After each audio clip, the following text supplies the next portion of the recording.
Excuse me madam. হ্যাঁ, আপনাকেই বলছি। কিছু কি হয়েছে? বলছিলাম এই শহরে কি নতুন?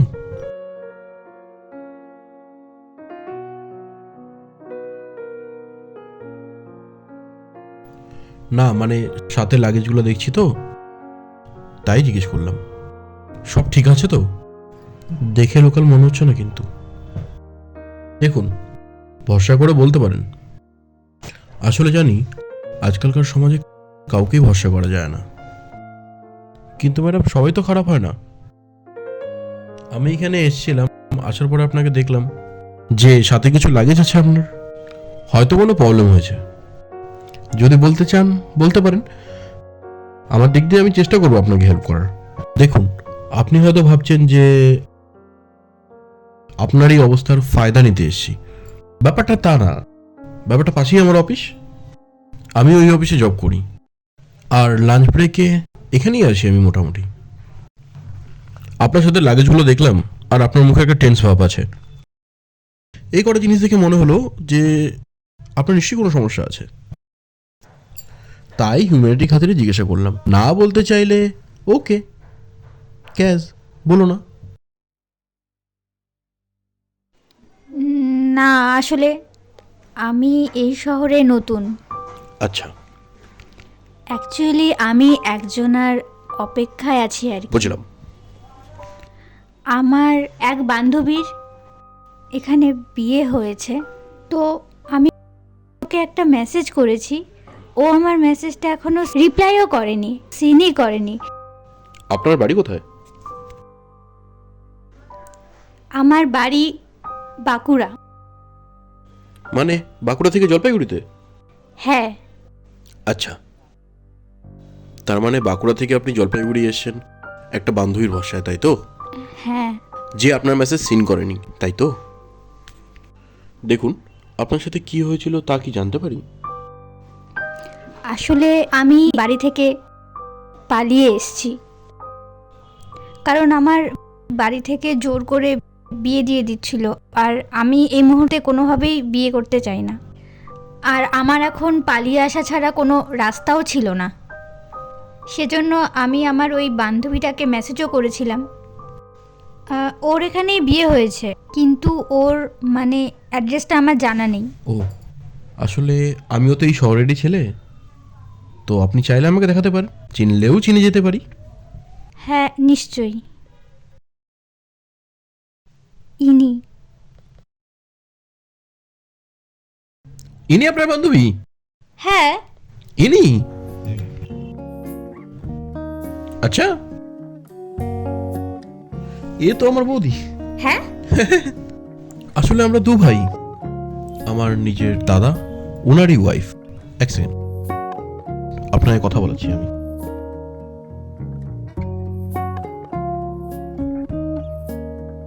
হ্যালো। হ্যাঁ বৌদি। হ্যাঁ শোনো না, তোমার সাথে একজনকে কথা বলাচ্ছি, দেখো তো চিনতে পারো কিনা। এক সেকেন্ড। হ্যালো। হ্যালো। হ্যালো, কে? রিম্পা?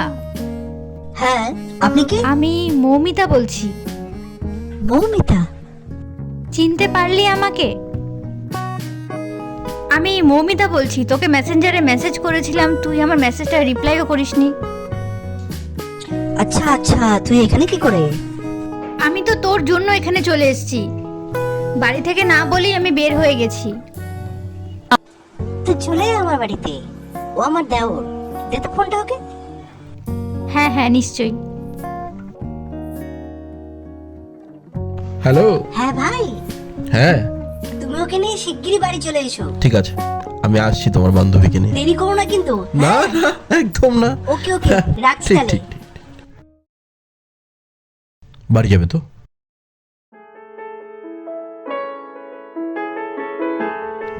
কি এবার বিশ্বাস হলো তো? হ্যাঁ, যাবে তো? চলো।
বলিস না রে, যা ফালতু। এখানে বসার জায়গাটা কোথায়? চল ওখানে গিয়ে বসি, চল চল। একটা ছেলে আছে, খুব বাজে নজরে দেখ, ভালোই লাগে না রে। কেউ কিছু বলেছে নাকি তোকে? কিছু তো বলেননি, কিন্তু খুব বাজে নজরে দেখছি। হ্যাঁ রে, সব ছেলেগুলো এরকমই হয়। হ্যাঁ হ্যাঁ। তারপর? তারপর আর বলিসই না, ওই ছেলেটাকে খুব ভালোই লাগতো না। আচ্ছা বলতো, ছেলেদের কি কাজ আছে? সবকিছু তো আমরাই করি, বাড়ির কাজ, বাচ্চা সামলানো, যত কাজ আছে সব আমরা করি। হ্যাঁ, আমরা তো নিজে কামাই করে খেতেও পারবো।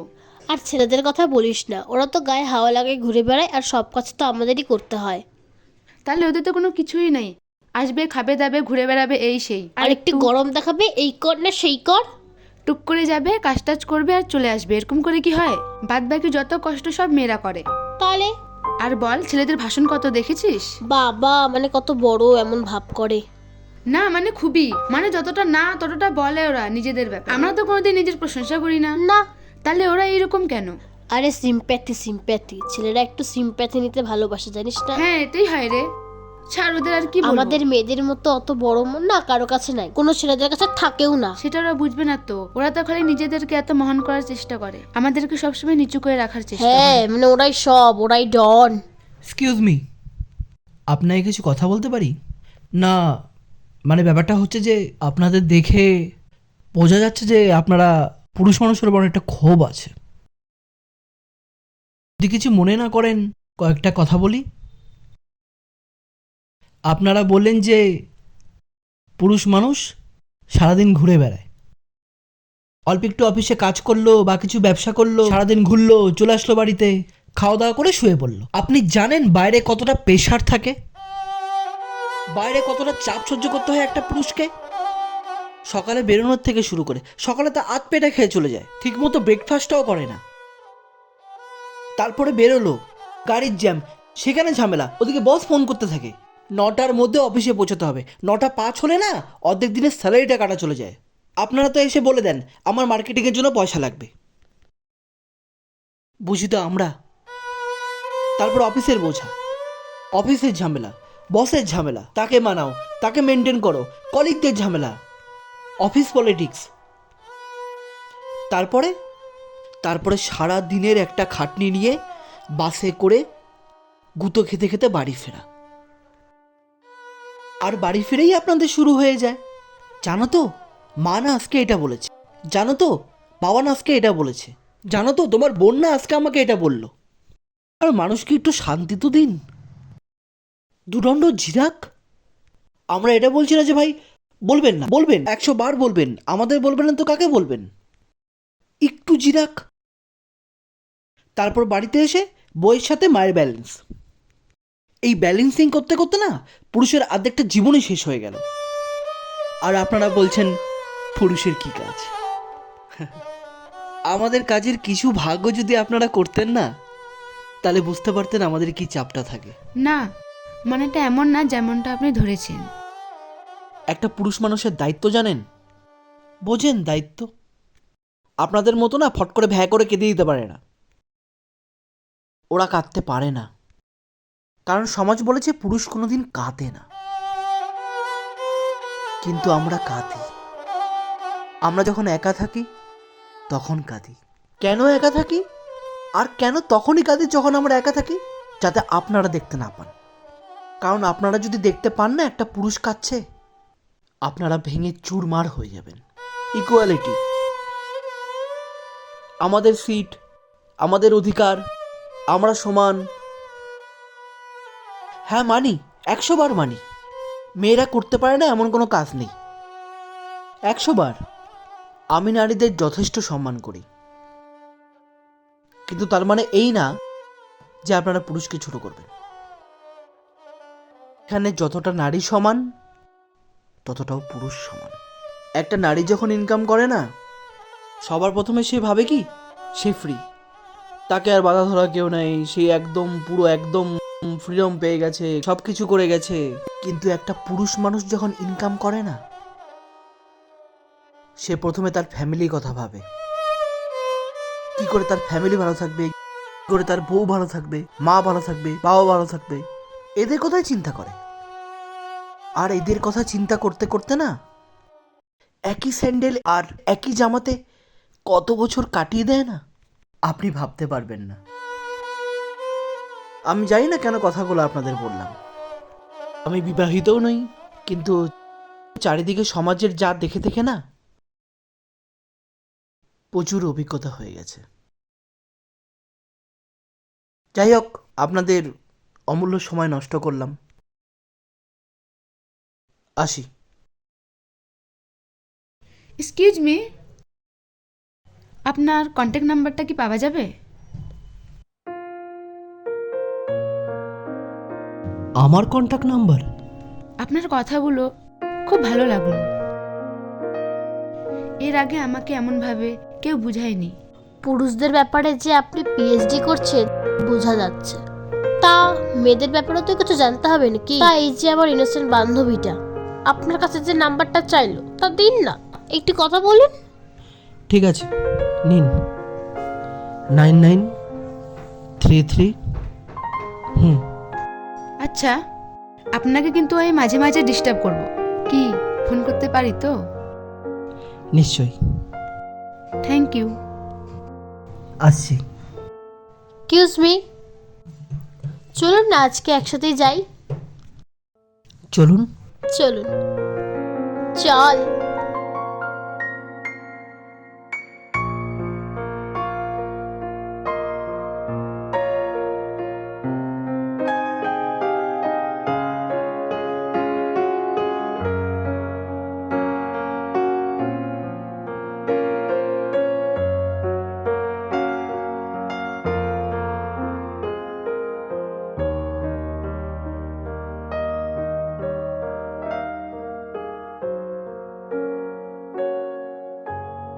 তুই তো জানিস ভাই, ফর্ম ফিল আপের কস্ট একটা মানে এমনি বেকার ছেলে, তার মধ্যে এত ব্যাপারটা কি জানিস ভাই, মানে এখন টাকা ছাড়াও চাকরি হয় না, আবার চাকরি পেয়ে গেলেও সেটা কতদিন টিকবে সেটাই হচ্ছে মেন প্রবলেম, মানে শান্তি নেই রে ভাই।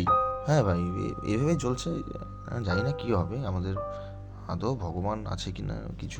রোহিত, ও এক সেকেন্ড দাঁড়া। কার সাথে কথা বলছিস? আরে দাদা, কখন এলে? পৃথিবীতে এসেছি 39 বছর হয়ে গেল, এখানে 39 সেকেন্ড। দাঁড়া, তোর জন্য একটা জিনিস এনেছি, খুলে দেখ। কি এটা? দেখ না খুলে, না দেখলে কি করে বা বুঝবি বল?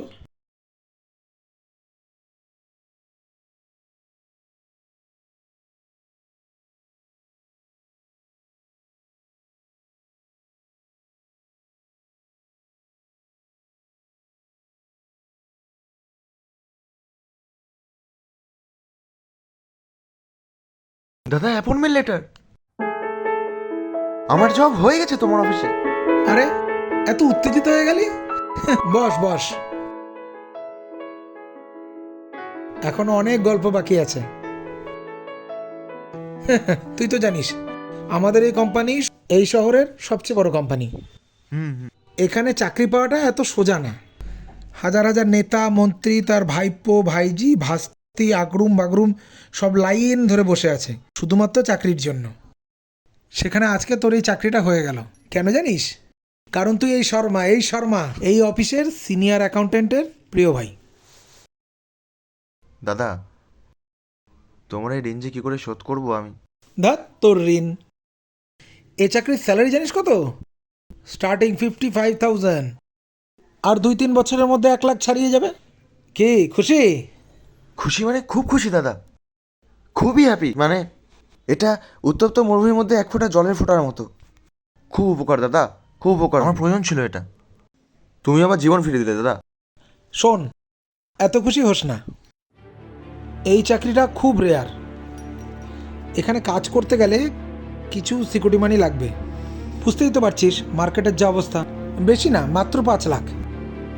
5 লাখ টাকা দাদা? আমি যখন জয়েন করেছিলাম আমাকেও তখন কিন্তু দিতে হয়েছিল, এত টাকা না, অল্প দিতে হয়েছিল। এখন 5 লাখ টাকা দিলেই হবে। শোন, এটা কিন্তু ঘুষ না, আগেই বলে দিচ্ছি, এটা কিন্তু ঘুষ না। টাকাটা চাইলে আমিও তোকে দিতে পারি, কিন্তু তুই যে আত্মা অভিমানী খুদ্দার, তুই তো আমার কাছ থেকে টাকা ধার নিবি না। দাদা, এত তুমি তো জানো আমার ফিনান্সিয়াল কন্ডিশনটা খুব। জানি জানি, সবই জানি। তোর জন্য আরেকটা ব্যবস্থা আমি করেছি। তুই শোন, তোর যদি ভালো লাগে তুই এগোতে পারিস। দাঁড়া, 5 মিনিট ওয়েট কর, এক্ষুনি চলে আসবে। দাদা আসবো? লিপি, আরে লিপি যে, এসো এসো, ভেতরে আসো, বসো বসো।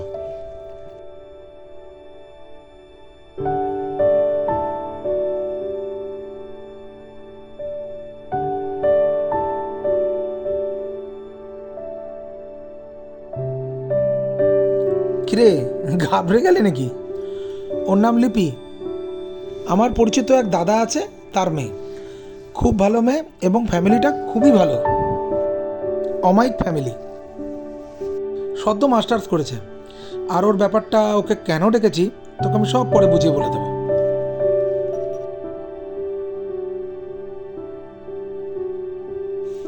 এসেছে যখন শুধু মুখে বসিয়ে রাখবি নাকি? তুমি কিছু খাও। না দাদা, খেয়ে এসেছি। আরে ঝালমুড়ি ফুচকা তো খাইয়ে নিয়ে আয়। হ্যাঁ চলুন। না থাক।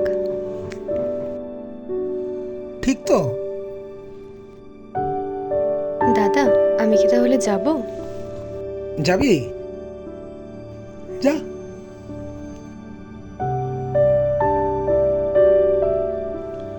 লিপি শোন, চল একটু কোনায় চল।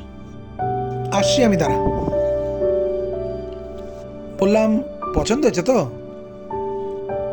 আরে হেসে কি হবে, আমার কাছে অত সময়ও নেই। পছন্দ কি হয়েছে? শুধু আমার পছন্দে কি হবে? ওরও তো। আচ্ছা আচ্ছা আচ্ছা, কোনো টেনশন নিস না, ওর পছন্দ তো আমি জানি। তোর পছন্দ হচ্ছে হাসিতে বুঝে গেছি, ব্যাস। আমি বলে দেবো পরে। দাঁড়া, আসছি। কিরে, কিছু বুঝতে পারলি? মানে কিছু তো বুঝলাম না। শোন, আজকে এই মার্কেটে চাকরিটা তোর খুব দরকার, খুবই দরকার, টাকাটাও দরকার। আমি শুধুমাত্র দুটো জিনিসকে জয়েন করে দিয়েছি। না মানে ঠিক বুঝলাম না দাদা।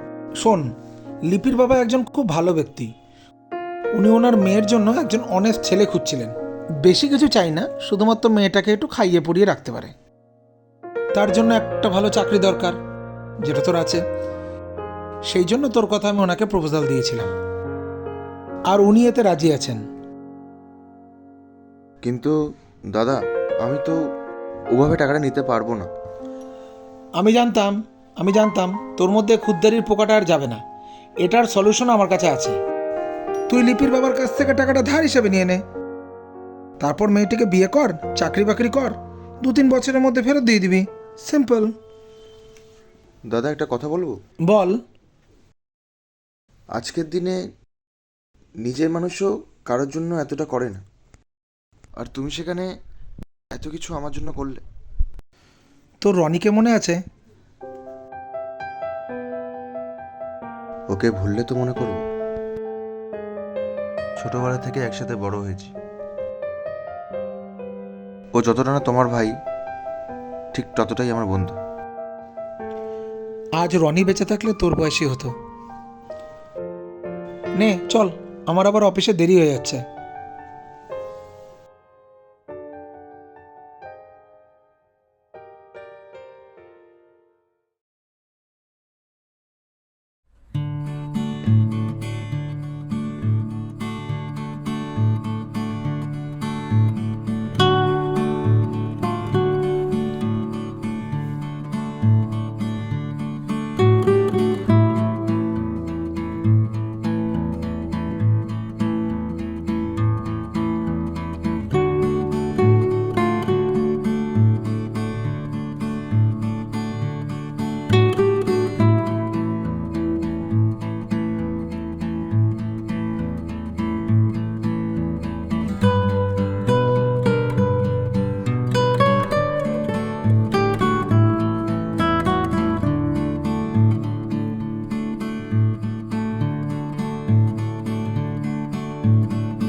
ভাই।